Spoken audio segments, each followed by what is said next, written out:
Bonsoir et bienvenue au 46e Salon du livre de l'Abitibi-Témiscamingue qui se tient cette année à Ville-Marie. Mais également, je voudrais saluer ceux et celles qui sont dans la salle, mais également ceux qui nous regardent sur le web présentement. Donc, on vous salue. Bienvenue à cette table ronde ayant pour thème le journalisme. Donc, on aura quand même un bon défi ce soir, 25 minutes pour parler de journalisme, un sujet qu'on peut étirer, qu'on peut expliquer, parce qu'il a évolué évidemment le métier de journaliste avec les nombreux canaux de communication qui se sont développés au cours des 10 dernières années. On parle aussi de plus en plus de désinformation, de mésinformation, de fake news, et on va en parler évidemment ce soir également. On a la chance d'accueillir de grandes et de belles personnalités autour de la table ce soir. Je vous les présente brièvement. Donc, Madame Michèle Ouimet, journaliste pendant près de 30 ans à la presse. Madame Ouimet est une pionnière du journalisme international au Québec. Elle a couvert des guerres, des zones dangereuses, des désastres naturels, génocides au Rwanda, tremblements de terre, Haïti, guerre civile en Syrie, en Iran, au Pakistan. Bref, vous avez fait le tour de la planète pour nous raconter des récits. Elle a remporté de nombreux prix pour l'ensemble de sa carrière. Depuis qu'elle a pris sa retraite, bien évidemment, l'écriture ne l'a pas quittée et elle s'est mise à écrire des romans. Elle a fait aussi une sorte de journaliste d'enquête qu'on va pouvoir en parler au fur et à mesure que la table va prendre forme. Donc, merci. Bonsoir d'être là. Bonsoir. Merci de m'avoir invité. Ça fait plaisir. Diplômé en littérature, M. Hugo Meunier a été journaliste à La Presse pendant une dizaine d'années. C'est à cause de Michel que je suis parti. Oh! J'en pouvais plus. C'est toute elle qui allait en voyage partout dans le monde. Il n'y avait plus de place pour nous autres. Tout le temps, les gens ont tout, hein? C'est oui. Ça, hein? C'est toujours... OK. Et vous avez été aussi responsable des contenus numériques chez Québécois Média. Vous avez publié quelques essais, dont Walmart, journal d'un associé. Vous avez également un premier roman qui était Le Patron, c'est bien ça.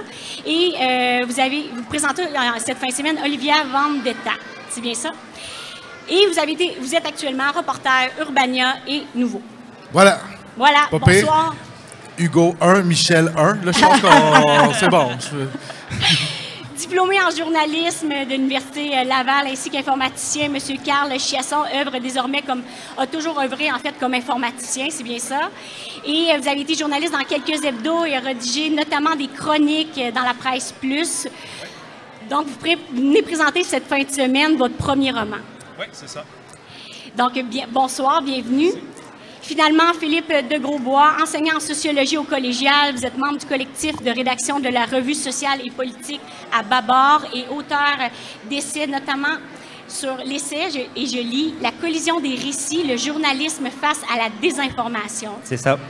Et c'est grâce à cet essai que est venue l'idée merveilleuse de cette table sur le journalisme. Et Dieu sait qu'en 25 minutes, parler du journalisme, ça va être assez difficile. Mais j'aimerais vraiment aborder également la désinformation, puisqu'on en parle beaucoup. On va ouvrir la discussion ce soir avec vous, M. de Grosbois. J'aimerais que vous m'expliquiez, je vais vous présenter le livre, c'est celui-ci. Donc, j'aimerais que vous me dites quel était l'objectif au départ quand vous avez décidé d'écrire cet essai sur le journalisme? Bien, l'objectif, c'est que, dans le fond, on parle beaucoup de ces sujets-là depuis l'élection de Trump en 2016, qui a un peu pris tout le monde de court, puis on en parle encore plus avec la pandémie, toute la question du complotisme et tout ça. Puis une des raisons pour lesquelles j'ai publié le livre, c'est que j'ai l'impression qu'il y a comme une explication qui a pris le dessus sur qu'est-ce qui se passe avec l'information, la désinformation. Puis cette explication-là, c'est pas que je la considère erronée, mais elle est assez limitée. C'est-à-dire que j'ai l'impression qu'on voit beaucoup le problème comme un problème qui est lié aux médias sociaux. Donc, dans le fond, c'est un problème un peu technologique. La population, elle n'a pas accès aux bons faits à cause des médias sociaux, à cause de leurs algorithmes. Et on le voit beaucoup comme un problème qui se passe au niveau des faits, justement. Donc, quand les gens voient une fausse nouvelle, ils y croient. S'il y a du fact-checking, ils vont changer d'avis. Donc, les gens vont adhérer comme un peu rapidement à ce qui est devant leurs yeux. Puis, la raison pourquoi le livre s'appelle « La collision des récits », c'est de dire, bien, finalement, c'est peut-être pas tant au niveau des faits que ça se passe qu'au niveau du récit. Comment on se raconte la société, quel genre de récit le journalisme, les médias d'information ont amené avec le temps?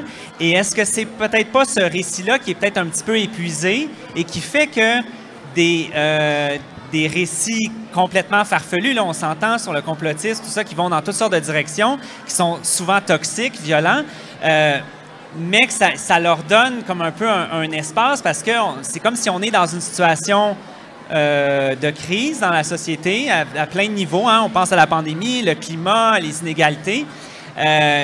Et les gens, je pense qu'ils ont besoin de réponses. Et ben, c'est ça l'idée de la collision des récits, ben, que finalement, il y a différentes façons de voir ce qui est en train de se passer dans la société.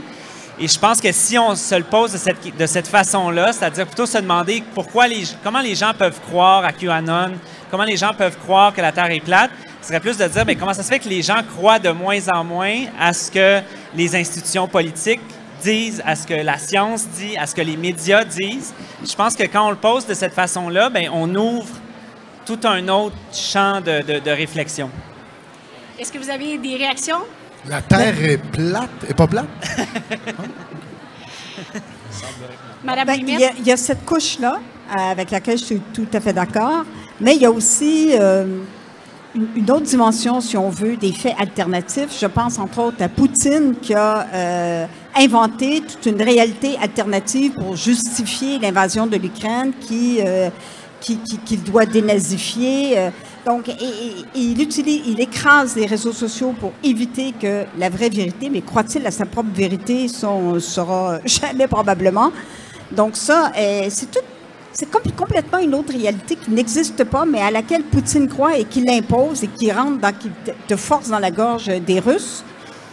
Un autre exemple, c'est l'élection toute récente du fils de Ferdinand Marcos, qui était le dictateur aux Philippines, et qui lui aussi, les réseaux sociaux, TikTok, Facebook, YouTube, ont comme inventé, enjolivé, embelli le règne du père de Ferdinand Marcos. Alors, on ne parle plus de brutalité, au contraire, le père Ferdinand Marcos est merveilleux, son époque était formidable, quand en fond, c'est pas ça du tout. C'est un régime extrêmement brutal, extrêmement corrompu, et tout ça a été effacé. On a inventé une autre réalité.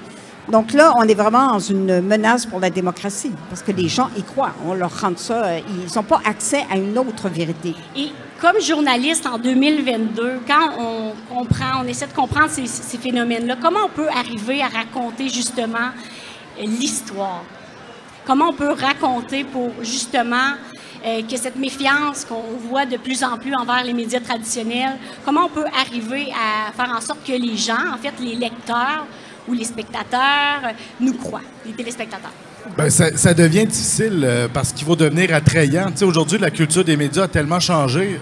Je ne suis pas si vieux que ça. Quand j'ai commencé, il y avait nos compétiteurs, puis c'était pas mal ce qui était le plus important. On faisait une bonne histoire, on pouvait rouler dessus pendant quelques jours parce qu'on n'était pas bombardé de pluralité des médias, des réseaux sociaux et tout ça. Et aujourd'hui, les journalistes rivalisent pas contre d'autres médias, rivalisent contre l'autobus qui descend sur Beaver House sur une musique de Benny Hill, qui va être virale, puis c'est ça qui va marcher. Puis malheureusement, ben, les patrons de presse voient ça.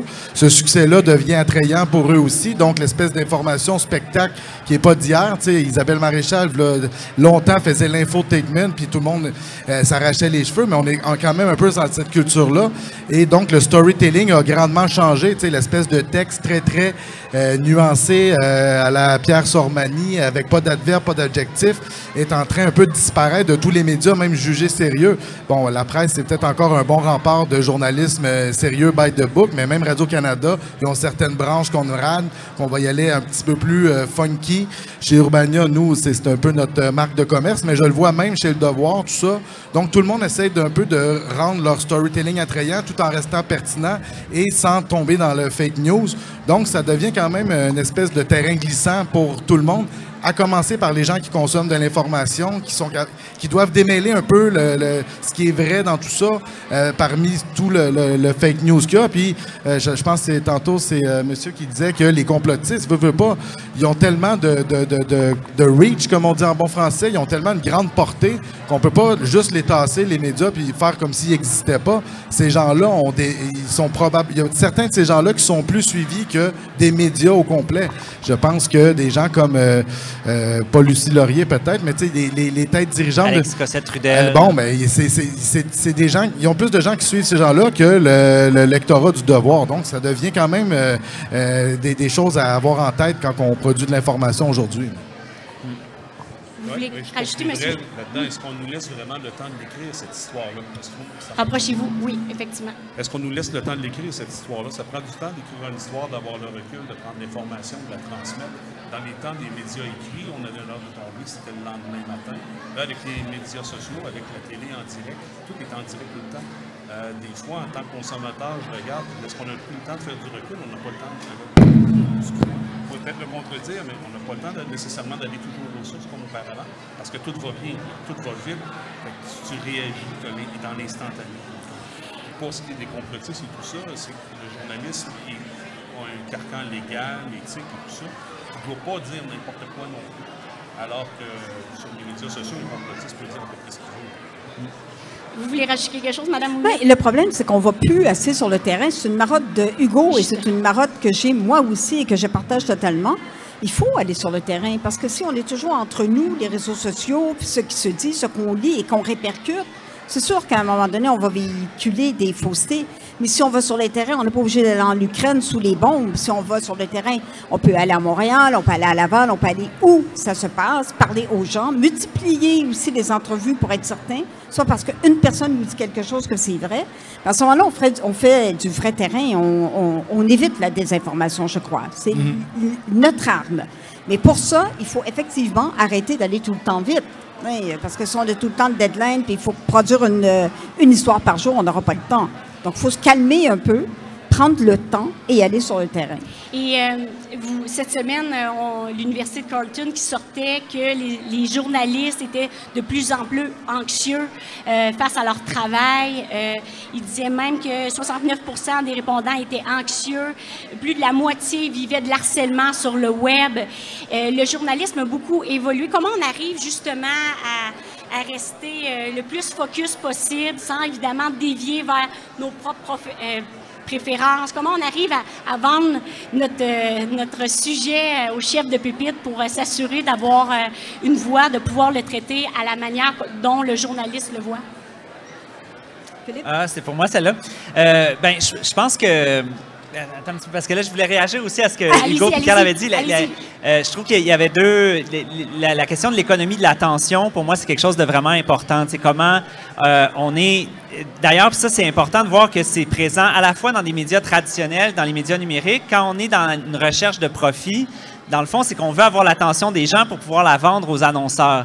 Et que ça joue quand même un rôle assez important quand vous parlez du rythme, de comment ça va vite. C'est vrai que les médias sociaux vont encore plus vite que les médias traditionnels, mais il y a une logique qui est présente dans les deux. Puis ce qui est fou aussi avec comme les discours complotistes et tout ça, c'est que il y a des chercheurs qui vont dire, on parle beaucoup de contamination, hein, on fait une métaphore avec la pandémie des informations, mais il y a des chercheurs qui disent, mais on devrait plus parler de pollution. C'est pas tant que ça va se propager comme un virus et que tout le monde va y adhérer automatiquement, mais ça occupe énormément de notre temps, énormément d'espace. Juste devoir le déconstruire, ça prend quand même beaucoup de temps. Là, par exemple, j'ai oublié, c'était quoi, comment on fait pour ça? Oui, en fait, ça vient de me revenir. Je pense que il y a longtemps, pendant longtemps, je pense que les journalistes ont voulu se voir comme à l'extérieur de la scène politique. Puis il y a comme un discours, il y a comme un double discours. C'est-à-dire que d'un côté, on dit on est un pilier de la démocratie, on est un fondement de la démocratie. Puis de l'autre côté, on dit on est à l'extérieur. Puis nous, on s'investit pas là-dedans. Puis je pense que ce qui se passe en ce moment, c'est que ces deux affirmations-là, qui ont toujours été un petit peu contradictoires, c'est quasiment impossible de les tenir en même temps. Puis je trouve que les attaques horribles là, que les journalistes ont vécues à Ottawa, par exemple, les convois, tout ça, ça l'a bien montré. C'est-à-dire que si la démocratie est sous attaque par des forces autoritaires, par des forces plus ou moins fascistes, et que les journalistes sont dans la mire de ces mouvements-là, il n'y en a plus d'extérieur. On peut plus dire on est à l'extérieur. Donc, moi, je pense qu'il faut assumer davantage ce côté-là, de dire, les journalistes font partie de la démocratisation de la société et d'y aller à fond dans cette voie-là. Ce qui ne veut pas dire d'être juste dans l'opinion. On peut tout à fait appuyer sur des faits tout en ayant cette prise de position-là. Et c'est ce que vous parliez de vérité ressentie versus le positivisme. Oui, c'est qu'on a beaucoup vu le journaliste, je pense, une bonne partie du 20e siècle comme étant, c'est ça, il y a l'émotion, il y a les faits, comme des choses qui sont très séparées l'une de l'autre.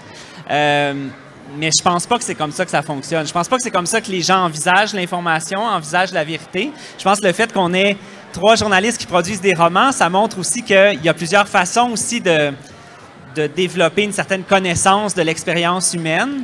Des romanciers comme Zola ou Upton Sinclair, c'était des pas Zola, mais Upton Sinclair, c'est un journaliste qui faisait aussi des romans qui étaient très, très, très documentés. Fait que je pense qu'il faut apprendre à réconcilier les deux, en fait, les faits purs et durs, puis comment on vit aussi cette réalité-là, comment on vit les crises qui se passent dans la société. Mais justement, oui, allez-y. C'est que tantôt, tu sais, c'est vrai que les journalistes, c'est pas facile sur les réseaux sociaux, ils s'exposent à beaucoup de haine et tout ça, mais je pense en contrepartie que les journalistes aussi, ou les médias en général, ont un examen de conscience à se faire. Il y a une fracture, je sens qu'il y a un bris de confiance avec la population en général, et c'est un peu une responsabilité des médias d'être aussi, tu sais, la CAQ majoritaire, les médias l'ont pas vu venir. Trump aux États-Unis, les médias étaient complètement dans le champ jusqu'au dernier moment. Ben, ça revient un peu à ce que Michel disait sur le côté terrain. Je pense qu'on est loin. Et là, je sens un petit danger d'y aller en fonction de choix de sujets, en fonction plus des idées de la boîte, peut-être même par militantisme. Donc maintenant, je pense qu'on évite de parler de sujets qu'on n'aime pas, les médias, puis on crée ce fossé-là. Présentement, Éric Duhem, il y a beaucoup de médias qui se pincent le nez puis qui veulent pas y aller parce que, wesh, c'est Éric Duhem. Mais en même temps, il existe tout seul, sans les médias. Donc, est-ce que pas le couvrir, puis le laisser aller, puis donner un chèque en blanc, c'est la solution? Moi, je pense que non. Et pour réconcilier un peu ce côté-là avec la population puis le lectorat, le journaliste, tu sais, qui pendant toute la pandémie avait l'air roulé en boule en dessous de son lit pendant que les madames travaillaient au couche-tard puis à l'épicerie du coin, j'ai trouvé ça indécent. Je pense que c'est notre rôle de journaliste d'aller là puis de montrer qu'on est là, qu'on est avec eux, parmi eux et pour eux. Parce on écrit pour ces gens-là, dans le fond. Moi, je ne crois pas que le fait que les camionneurs s'en prennent aux journalistes ou que certains manifestants s'en prennent aux journalistes menace de quelque façon que ce soit l'intégrité des journalistes. Au contraire, je veux dire, on va les couvrir, on va dire qu'ils s'en sont pris. Il y a des raisons pour lesquelles ils s'en prennent parce que ça dénote une partie de leur idéologie. Ils ne croient pas aux journalistes comme ils ne croient pas au gouvernement, etc. Alors, qu'ils s'en prennent et puis ça fait une bonne histoire, mais ça ne remet pas en cause notre intégrité. Je pense qu'un des problèmes actuellement du journaliste, c'est qu'il y a beaucoup trop d'opinions. Tu sais, t'es là, puis beaucoup d'opinions aussi. Je trempe ma plume dans mes tripes et je vomis ce que je pense en 2 minutes et quart sans faire de recherche. Ça coûte moins cher. Oui, et puis c'est une forme de journaliste qui s'est, à mon avis, beaucoup trop généralisée. Mais c'est pas ça du journaliste. C'est pas. Il y a certains chroniqueurs que je ne nommerai pas, mais qui disent, si on me poursuit, je suis pas journaliste, je suis commentateur. Mais je m'excuse, à partir du moment où tu as une tribune dans un journal, si tu fais de la diffamation, tu vas être poursuivi, puis tant pis pour toi. Donc, c'est la rigueur. Il faut vérifier, multiplier les entrevues si on a des doutes sur ce que la personne nous dit et faire du terrain. T'sais, arrêter de s'auto-spinner entre nous puis d'écrire qui va avoir la meilleure. Il y a des chroniqueurs qui écrivent le contraire, même s'ils ne le croient pas, parce qu'ils veulent être original. Ça pervertit le journalisme, je trouve. Alors, sortons des salles de rédaction, là, puis relevons nos manches, là. Comme dit Hugo, allons-y faire du vrai Let's go, Michel! Ah, oui! Mais justement, Madame Ouimet, vous êtes allé dans des zones dangereuses. Vous avez vu des horreurs. Vous avez fait preuve à la limite de témérité.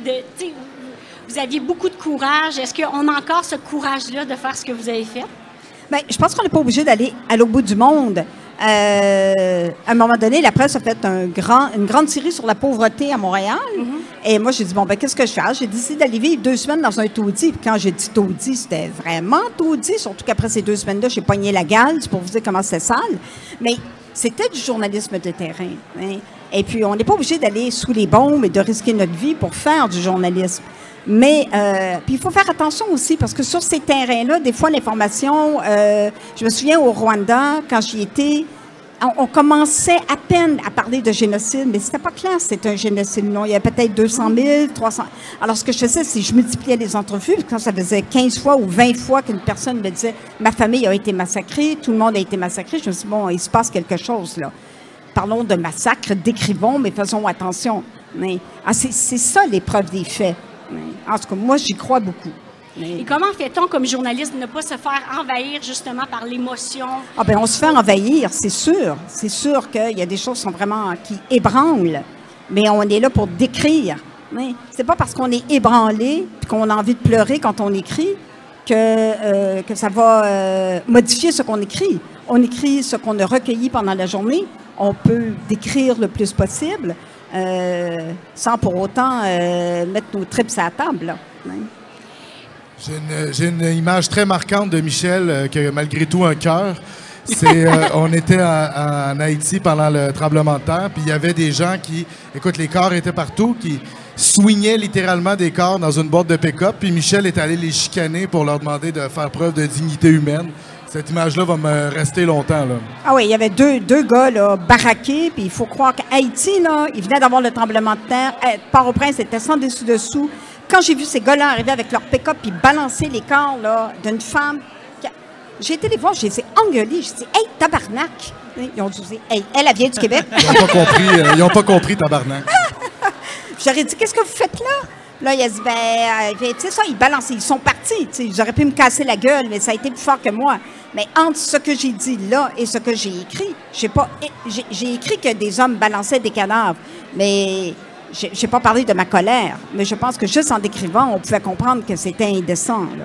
Bien, je pense que ça montre que c'est un travail humain. Le travail sur les faits, puis je trouve que ce que vous dites sur le terrain, c'est super intéressant, mais tu sais, le côté que, dans le fond, les gens que je pense qui s'investissent dans le journalisme, c'est parce qu'ils ont des convictions, qui ne sont peut-être pas nécessairement des convictions d'avoir la carte de tel ou tel parti politique, mais c'est en soi, parce que moi, des fois, on me dit « Ah, mais là, vous voulez un journaliste plus engagé », mais moi, je suis plus dans l'idée qu'on devrait reconnaître que c'est engagé d'une façon ou d'une autre. C'est s'investir dans la société. Le travail de journaliste, pour moi, il est quand même très proche de l'exercice de la citoyenneté. T'sais, être un citoyen, une citoyenne, c'est essayer de s'informer, de partager de l'information. Puis c'est ça aussi qui est intéressant avec les médias sociaux, c'est qu'il y a plus de gens aussi, même s'il y a plein de mauvais côtés, là, on est d'accord, mais il y a beaucoup plus de gens qui ont des opportunités de s'investir aussi dans ce travail-là, ou en tout cas de commenter, de réagir, mais même des fois aussi de produire de l'information. Mais tout ça pour dire que je pense qu'il y a un aspect qui est très humain dans ce métier-là. Puis j'ai l'impression que pendant longtemps, on a comme voulu dire non, mais nous, comme le fact-checking, par exemple, c'est comme s'il y a quelque chose de très froid. On dit, mais là, voici, les faits sont là, puis peu importe ce que tu penses, c'est ça, les faits. Mais je pense que quand on fait plus d'épreuves à reconnaître l'humanité de ce travail-là, on est plus proche de créer un rapprochement avec la population. Mais il n'y a pas de problème avec l'engagement et tout ça. Moi, je trace une ligne avec le militantisme. On ne peut pas être journaliste et militant. La ligne, elle est là. On peut être engagé, on peut être à fond, on peut être émotif, on peut être bouleversé. Mais on ne peut pas militer pour une cause. Si on milite pour une cause, ben tu raccroches ta carte de journaliste puis tu t'en vas, tu deviens militant, là. Ça, à mon avis, c'est incompatible. Bien, encore là, si on dit que c'est un pilier de la démocratie, pour moi, ça, c'est du militantisme. C'est-à-dire, je pense qu'il faut élargir. Le militantisme, c'est pas juste avoir le drapeau, la pancarte et tout ça, mais de participer à la démocratisation de la société, comme j'espère qu'on veut que... Pour moi, c'est du militantisme. Que ce soit le Watergate, la commission Charbonneau, encore là, c'est pas du militantisme au sens d'être membre de Greenpeace, mais on s'investit, on prend des risques, on croit à quelque chose quand on fait un travail aussi dangereux que celui-là, je pense.